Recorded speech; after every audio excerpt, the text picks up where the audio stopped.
Hi all, welcome back to Mymuzzspace. ഇന്ന് ഞാൻ വന്നിട്ടുള്ളത് ഒരു മധുരമുള്ള ഒരു വിഭവത്തിൻ്റെ റെസിപ്പി ആയിട്ടാണ് കേട്ടോ. 10 മിനിറ്റിനുള്ളിൽ നമുക്ക് പ്രിപ്പയർ ചെയ്ത് കഴിക്കാൻ പറ്റുന്ന ഒരു സ്വീറ്റ് ആയിട്ടുള്ളൊരു ഐറ്റമാണ്.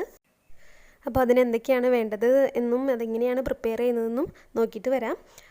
അപ്പോൾ അതിനു മുമ്പ് എൻ്റെ ചാനൽ ആദ്യമായിട്ടാണ് കാണുന്നതെങ്കിൽ സബ്സ്ക്രൈബ് ചെയ്യാൻ മറക്കരുത്. വീഡിയോ ഇഷ്ടമായ ലൈക്ക് ചെയ്യാനും അതിൻ്റെ കമൻറ്റ് താഴെ രേഖപ്പെടുത്താനും മറക്കരുത്. നമ്മുടെ സ്വീറ്റ് തയ്യാറാക്കാൻ ആവശ്യമായിട്ടുള്ളൊരു പാത്രം ഞാൻ അടുപ്പിൽ വെച്ച് ചൂടാക്കിയിട്ടുണ്ട്.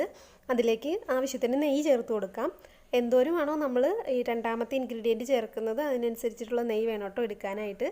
അപ്പോൾ ഞാൻ ആദ്യം കുറച്ച് നെയ്യ് ഒഴിച്ചു. ഞാനിപ്പോൾ ഒരു 3 സ്പൂണോളം സേമിയാണ് ഇവിടെ എടുത്തിട്ടുള്ളത്. അപ്പോൾ നെയ്യിൽ സേമിയ നന്നായിട്ട് വഴറ്റിയെടുക്കുക. നമുക്ക് ക്വാണ്ടിറ്റി അനുസരിച്ചിട്ട് എല്ലാം ഇതിൻ്റെ അളവ് നമുക്ക് മാറ്റാം കേട്ടോ. ഇപ്പം ഞാൻ കുറച്ച് ഉണ്ടാക്കുന്നുള്ളൂ, അപ്പോൾ അതിനനുസരിച്ചിട്ടാണ് ഞാൻ എടുത്തിട്ടുള്ളൂ. അപ്പോൾ സേമിയ നന്നായിട്ടൊന്ന് വഴറ്റിയെടുക്കുക. നെയ്യിൽ നന്നായിട്ടൊന്ന് വഴൻ്റെ ഒരു ലൈറ്റ് ബ്രൗൺ കളർ ആകുമ്പോഴത്തേക്കും നമുക്ക് 1 സ്പൂണ് പഞ്ചസാര അതിലേക്ക് ചേർത്ത് കൊടുക്കാം. ഈ പഞ്ചസാര ഇതിൽ കിടന്ന് നന്നായിട്ടൊന്ന് മെൽറ്റായി വരുമ്പോഴത്തേക്കും നമുക്കത് അറിയാൻ പറ്റും. മെൽറ്റായി വരുമ്പോഴത്തേക്കും ഇതിങ്ങനെ ഒട്ടിപ്പിടിക്കാൻ തുടങ്ങും.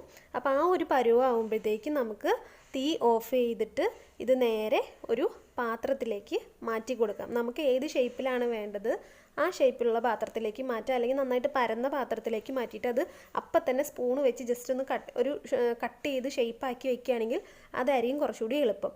അപ്പോൾ ഇങ്ങനെ സെറ്റ് ചെയ്ത് വെക്കുക. 5 മിനിറ്റ് കഴിയുമ്പോഴത്തേക്ക് നമുക്കിത് ഉപയോഗിക്കാൻ പറ്റും. ആ ചൂടൊന്നും ആറേണ്ട താമസമേ ഉള്ളൂ.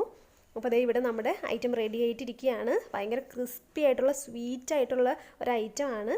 അപ്പോൾ ഞാനൊരു റൗണ്ട് ഷേപ്പിലുള്ള പ്ലേറ്റിലാണ് എടുത്തത്. അപ്പോൾ ആ ഒരു ഷേപ്പിലാണ് ഇത് കിട്ടിയിട്ടുള്ളത്.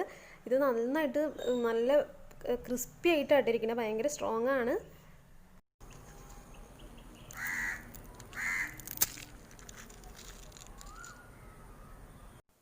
നമ്മുടെ അരിയുണ്ട അല്ലെങ്കിൽ മിച്ചറുണ്ട ഒക്കെ പണ്ട് കാലത്തുള്ള സ്വീറ്റ്സാണ് അതൊക്കെ. ആ ഒരു ടേസ്റ്റാണ് ഇതിന്. അതൊക്കെ ഇഷ്ടമുള്ളവർക്ക് തീർച്ചയായിട്ടും ഇത് ഇഷ്ടപ്പെടും. നമ്മുടെ കുട്ടികൾക്ക് ഈ ഒരു ടേസ്റ്റൊന്നും ഇപ്പോഴത്തെ കുട്ടികൾ കഴിച്ചിട്ടുണ്ടാവില്ല. അപ്പോൾ നിങ്ങൾ എന്തായാലും കുട്ടികൾക്ക് തയ്യാറാക്കി കൊടുക്കുക, നിങ്ങളും കഴിക്കുക. അപ്പോൾ ഈ വീഡിയോ എല്ലാവർക്കും ഇഷ്ടമായെന്ന് വിചാരിക്കുന്നു. മറ്റൊരു വീഡിയോയിലൂടെ കാണുന്നതുവരെ ടാറ്റാ ബൈ ബൈ.